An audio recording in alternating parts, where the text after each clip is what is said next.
Late হয়েছে, but তারপরে তো আলহামদুলিল্লাহ আসছে, তো কল করেছে। আমি যে বলিং নিয়েও থাকবো এরকম না, আমি হয়তো ব্যাটিং নিয়েও কাজ করব, ফিল্ডিং নিয়েও কাজ করব, হাই ক্যাচ নিয়েও কাজ করব। সারা বিশ্বের মানুষই চায় যে সাকিব ক্রিকেট খেলুক। এখন তো মাশাআল্লাহ ক্রিকেটে অনেক পয়সা, আমরা যখন খেলেছি তখন ওই রকম পয়সা ছিল না। আমি আলহামদুলিল্লাহ মনে করি যে আমি যখন খেলেছি আমি মনে করি বেস্ট ক্রিকেটে খেলেছি। এই বয়সে যখন মাঠে নামি তখন কিন্তু বয়সটা কী জিনিস জানি না। বাংলাদেশের তো অনেকদিন খেলেছেন, বাংলাদেশকে প্রতিনিধিত্ব করছেন, বাংলাদেশকে জিতিয়েছেন, বাট এই যে নতুন ডাকটা কোচ হিসেবে অনেকদিন ধরে আপনি যাচ্ছিলেন, সমর্থকরা যাচ্ছিলেন, গণমাধ্যম অনেকবার বলেছে, এটা কি আসলে প্রথমবার বাংলাদেশ দলে ডাক পাওয়ার মতো কিনা? ওই ফিলিংসটা কিনা এখানে? দেখেন, সবাই তো একটা আশা থাকে যে ইন্টারন্যাশনাল ম্যাচ খেলেছি, তারপরে ইন্টারন্যাশনালে কাজ করব। তা আলহামদুলিল্লাহ হতে পারে যে আমি মনে করব যে অনেক লেট হয়েছে, বাট তারপরে তো আলহামদুলিল্লাহ আসছে, তো কল করেছে। তা আমি মনে করি যে এখন আপনারা দোয়া করবেন, দেশবাসী দোয়া করবেন যে আমাকে যে দায়িত্বটা দিবে আমি ঠিক মতন করতে পারি। এটাই কিন্তু সবচেয়ে বড়, যে আমাকে তারা চিন্তা ভাবনা করেছে, তো নিশ্চয়ই আমি কিছু দিতে পারবো। তো এখন ওই দেওয়াটাই যেমন যেই বাচ্চাদের কাজ করবো যে পারফেক্টভাবে দিতে পারি। রফিক ভাই, যেটা বলছিলাম আসলে আপনি ক্রিকেটার ছিলেন, বড় ক্রিকেটার ছিলেন, এবং আমাদের এই মানুষ হিসেবে আপনি অনেক বড় ছিলেন, এবং আপনার এই ঘটনাগুলো শুনে আসলে আপনার কি মনে হয় অ্যাজ এ কোচ আসলে বড় ক্রিকেটার হতে গেলে বড় মানুষ হওয়া দরকার?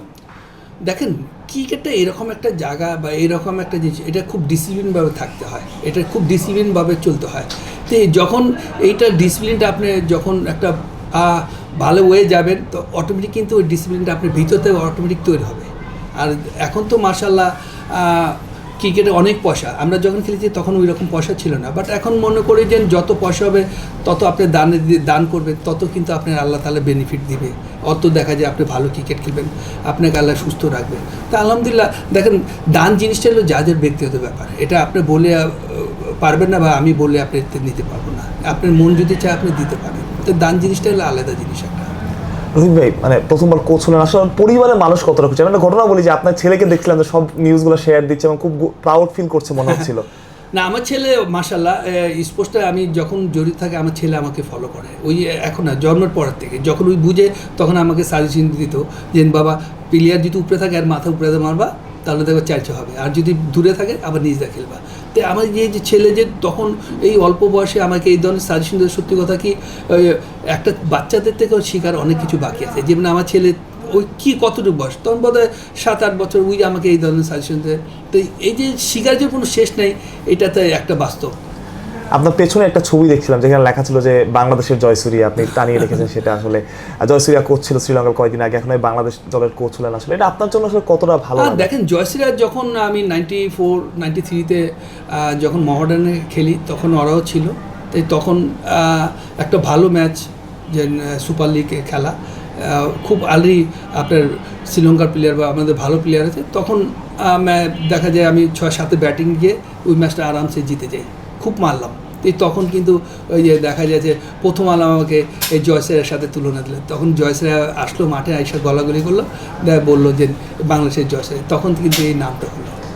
লেফট আর্ম স্পিনার সাকিব পরবর্তী যদি আমরা দেখি, লেফট আর্ম স্পিনার যে খুব বেশি বাংলাদেশে এসেছে তেমনটা না, আসলে এটা কি আপনার জন্য একটা চ্যালেঞ্জ থাকবে কিনা? আপনার দেখেন, সব কিছুই চ্যালেঞ্জ, কাজ করা মানে চ্যালেঞ্জ। আপনি এখানে জব করব, জব তো আমার পারফেক্টভাবে করতে হবে, না হলে তো আমাকে রাখবেন না। তো এখানে আমি বলবো না যে কি আছে, বাট আমি জয়েন করি যে কি বাচ্চাদের কাদের নিয়ে কাজ করব, ওরা কী কোয়ালিটি আছে, বা ওরা কী চাচ্ছে আমার থেকে, বা ওদের তো আমি কী চাচ্ছি।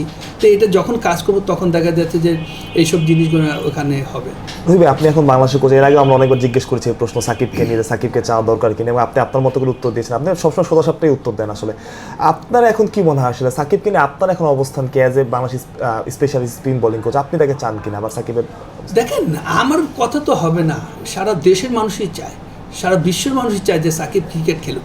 বাট এখানে হলো আপনার রাজনীতির আপনার সমস্যাটা, ক্রিকেটে কিন্তু সমস্যা নাই।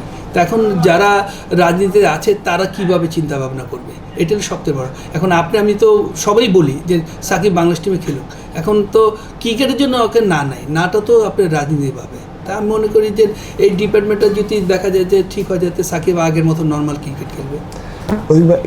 নতুন একটা বোর্ডের আন্ডারে আপনাকে কোচিংয়ে নিয়োগ দেওয়া হলো, এবং এই বোর্ড নিয়ে আমরা অনেক কথা শুনছি যে বোর্ড থাকবে কি থাকবে না, আপনার মধ্যে কোনো কনফিউশন আছে কিনা? দেখেন, এটি নিয়ে আমি মাথা ঘামি না, আল্লাহ তাআলা যেটা ভালো হবে সেটাই করবে।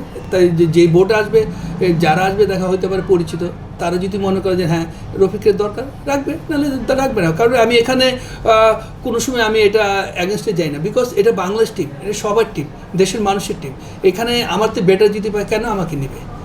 অবশ্যই আরেকজনকে নেবে যদি আরও ভালো ডেভেলপ করে দেয়। আর তারা যদি চিন্তা করে যে না রফিকই দরকার, তো নেবে। এটা আমি কখনো কথা বলি না। রফিক ভাই, কালকে যখন প্রশ্ন করা হলো ফাহিম ভাইকে যে আসলে রফিক ভাইকে কেন আপনারা পছন্দ করলেন, তখন বলছিলেন যে রফিক ভাইয়ের আগের পারফরমেন্স তো আছে, এখনো রফিক যেভাবে মাঠে খেলে আসলে এটা আমাদের মুগ্ধ করেছে। আসলে এই এনার্জিটা আসলে কোত্থেকে পান এখন? আলহামদুলিল্লাহ, দেখেন এই বয়সে যখন মাঠে নামি তখন কিন্তু বয়সটা কী জিনিস জানি না, তখন কিন্তু মানে প্রিপারেশনটাই কিন্তু ক্রিকেট আসে যে কীভাবে খেলবো। ভালো হতে পারে যে একটা ইয়াং ছেলের মতো দৌড়াতে পারি না, বাট কিন্তু শর্টস খেলি, এখনও চোখে ভালো বল দেখি। তা আমার কথা হলো যে এই টোয়েন্টি খেলাটা এরকম একটা নেই, এখানে কিন্তু বেসিকের খেলা না, এখানে আপনার টেকনিক আর পাওয়ারের খেলা, যেটা আমি ইউজ করি, যেটা আমি মনে করি। কারণ টোয়েন্টি খেলা আপনি এইটা বেসিক দিয়ে আপনি পারবেন না। এখানে আপনি যদি বেসিক হতো তাহলে প্লেয়াররা এভাবে থার্ড ম্যান দা 6 মারে কীভাবে, কিপারে মাথা উপরে, এটা কি বেসিকে পড়ে না।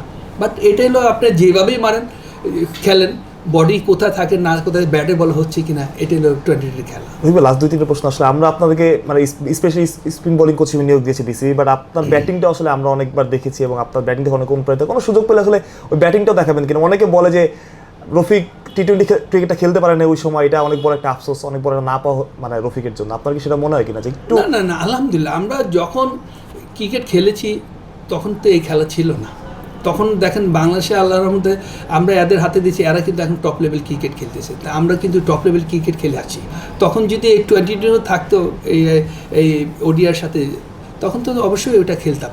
তাই তখন আমি মনে করি যে ভবিষ্যতে এই জেনারেশনের পর আরেক জেনারেশনে দেখা যায় আরও নতুন কোনো খেলা আসতে পারে। তো সুতরাং এটা বলে শেষ নেই। আমি আলহামদুলিল্লাহ মনে করি যে আমি যখন খেলেছি আমি মনে করি বেস্ট ক্রিকেটে খেলেছি, এটা আমার কোনো সময় আমার আফসোস থাকে না। কখনো সুযোগ স্পিন বোলিং এর পাশাপাশি যেহেতু আপনি ব্যাটিংটা দিয়ে আমাদেরকে পরিচিত ছিলেন, সবাইকে কোনো টিপস দিবেন কি টি-20? অবশ্যই, কারণ কি যে কোচ, যে ব্যাটিং কোচ যদি থাকে, তারা যদি চিন্তা করে যে রফিক এই ব্যাটসম্যানটা তুমি যদি একটু সাজেশন দেখো যে কীভাবে, তো অবশ্যই দিব। কারণ কি আমি যে বোলিং নিয়েও থাকবো এরকম না, আমি হয়তো ব্যাটিং নিয়েও কাজ করব, ফিল্ডিং নিয়েও কাজ করব, হাই ক্যাচ নিয়েও কাজ করব। তাই আপনি দেখেন ওই সব ডিপার্টমেন্টে কিন্তু কাজ করবো, কারণ আমি তো ক্রিকেট নিয়েই কাজ করবো। তো অটোমেটিক দেখা যাচ্ছে ঘুরে কিন্তু আমি সব ডিপার্টমেন্ট নিয়ে কাজ করবো। রফিক ভাই, সবাই আপনাকে অনেক ভালোবাসে এবং কালকে যখন আপনার নিউজটা আসলো সবাই খুব অ্যাপ্রিশিয়েট করেছে। মানুষের যে ভালোবাসাটা, এটা আসলে আমাদের প্রাউড ফিল হয় কিনা? আলহামদুলিল্লাহ, দেখেন ভালোবাসা তো টাকাতে আসে না, মানুষের অবশ্যই আপনাদের ভালোবাসা পাচ্ছি, নিশ্চয়ই দেশের ক্রিকেটের জন্য কিছু করেছি, তো এই কারণে কিন্তু ভালোবাসা যায়। আজকে দেখেন আপনারা মিডিয়ার মাধ্যমে আমাকে আজকে বাংলাদেশ টিমে বলেছেন এবং বলতেছেন যে আমি কোচ হিসাবে যাচ্ছি, তো এইটাই সবচেয়ে বড় পাওনা। এখানে কিন্তু টাকা পয়সা দেওয়া হয় না। আলহামদুলিল্লাহ, আমি মনে করি যে এই সম্মানটি কিন্তু আল্লাহর তরফ থেকে আসে। এক লাস্ট 2টা প্রশ্ন একদম। মোহাম্মদ আশরাফুল হাসান, তার সাথে আপনি খেলেছেন এবং আপনি এখন spin bowling coach, Bangladesh specialist, এটাও কি ভালো লাগে কিনা? অবশ্যই ভালো লাগে, কারণ কি দেখেন যেসব প্লেয়ারগুলো আমরা রিটায়ার করেছি, যেসব প্লেয়ার একসাথে খেলেছি, এখন যদি এই যে কোচিং ট্যালেন্টে যদি এইসব প্লেয়ারগুলো আছে, সবাই যদি একসাথে কাজ করি, সবারই চিনি, খুব সহজভাবে কাজগুলো হয়ে যাবে। কেন কোন ডিপার্টমেন্টেরই করে, আপনি মনে করেন আসল কি বোলিং করে না, ওই কি এখন বোলিং দেখাতে পারবে না, খালি ব্যাটিংয়ে দেখাবে। তো এই ক্রিকেটটা আপনার প্রত্যেকটা ডিপার্টমেন্টেই দেখান, প্রত্যেকজনই দেখান লাগে টেকনিক নিয়ে, কাজ নিয়ে। আপনি মনে করেন যে সৌম্য সরকার কি লেফটি ব্যাটসম্যান, ওই কি আমার সাথে আসে না? অবশ্যই আসে, আমি কিন্তু ওরা টেকনিক দেখাই।